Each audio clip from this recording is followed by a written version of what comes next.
Assalamualaikum Bu Ningsi, apa kabar? Waalaikumsalam, Bu Sri. Sehat Bu? Alhamdulillah. Ya, alhamdulillah. Maaf ini Bu mengganggu waktunya.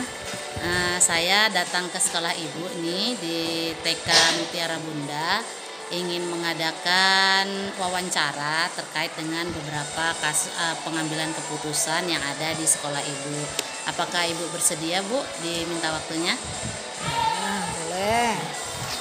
Ya, oke Bu. Kita langsung saja ya Bu ya. Di sini nanti saya akan mengajukan 6 pertanyaan. Yang mana pertanyaan pertama ini begini Bu, saya ingin bertanya, selama ini bagaimana Ibu dapat mengidentifikasi kasus-kasus yang merupakan dilema etika atau bujukan moral? Seperti itu Bu.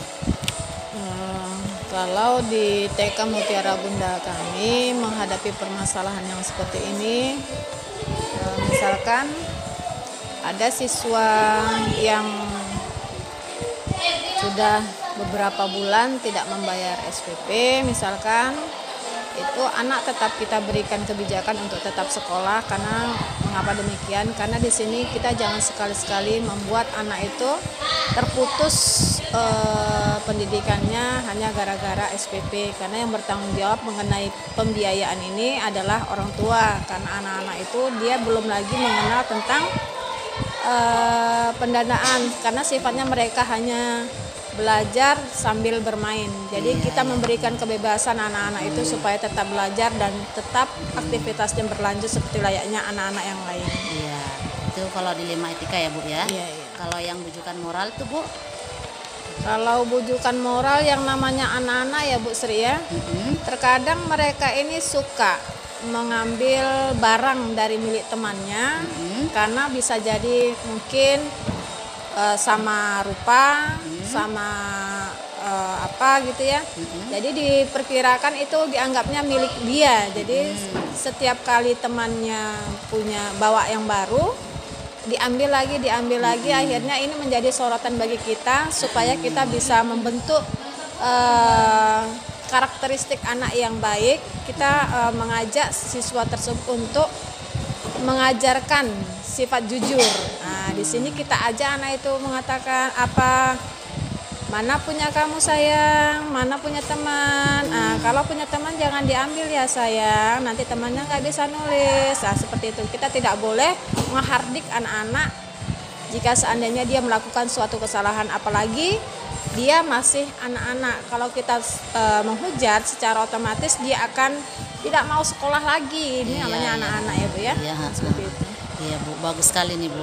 Kemudian Bu, selama ini Ibu kan menjalankan pengambilan keputusan di sekolah Ibu, nih kan, terutama untuk kasus-kasus di mana ada dua kepentingan yang sama-sama benar atau sama-sama mengandung nilai kebajikan. Itu bagaimana tanggapan Ibu? Kalau kita mengambil sebuah keputusan, kebiasaan yang kami lakukan di sekolah itu, setiap keputusan yang akan kami buat itu selalu dimusyawarahkan bersama.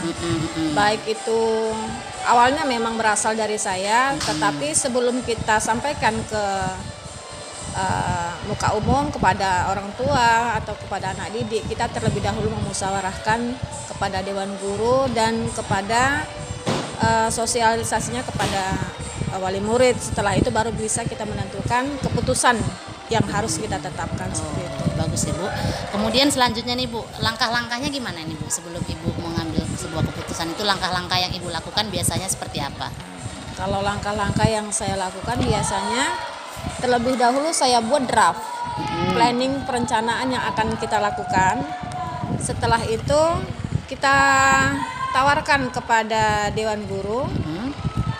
Dewan guru akan membuat suatu penilaian terhadap baik tidaknya jika seandainya kita sampaikan kepada wali murid. Oh iya. Itu dia. Iya. Itulah langkah-langkah yang kami lakukan.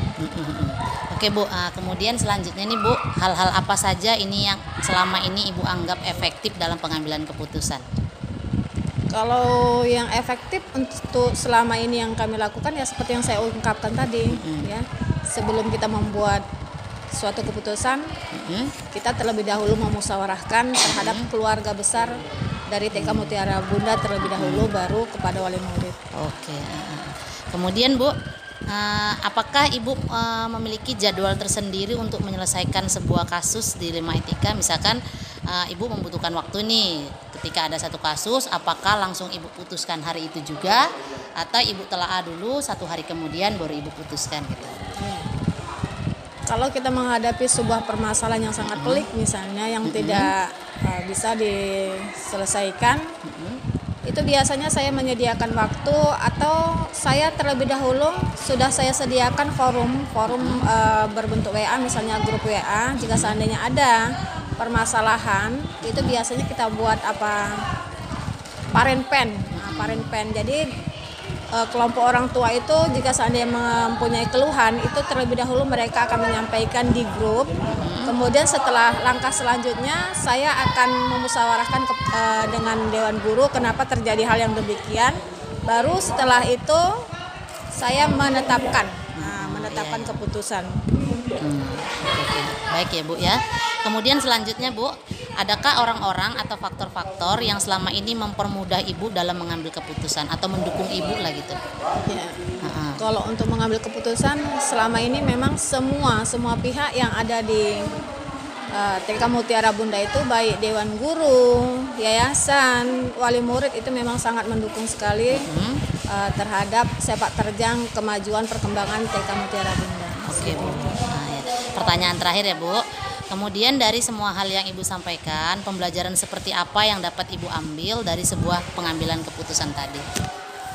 Pelajaran yang dapat saya ambil dari keberagaman pendapat yang kita hadapi, itu kita bisa mengambil satu kesimpulan bahwa untuk mengatasi sebuah masalah tersebut kita bisa melakukan beraneka ragam cara. Yang penting ada suatu kemufakatan. Dengan kemufakatan itulah kita bisa menetapkan suatu keputusan yang tidak memberatkan salah satu pihak, karena semua keputusan itu dari kita untuk kita. Seperti itu. Terima kasih banyak Bu, ini jawabannya sangat membantu saya dalam mengerjakan tugas CGP. Kemudian mohon maaf juga saya sudah mengganggu waktunya. Terima kasih atas wawancaranya pada pagi hari ini antara saya dengan Ibu. Assalamualaikum Bu. Ya, waalaikumsalam.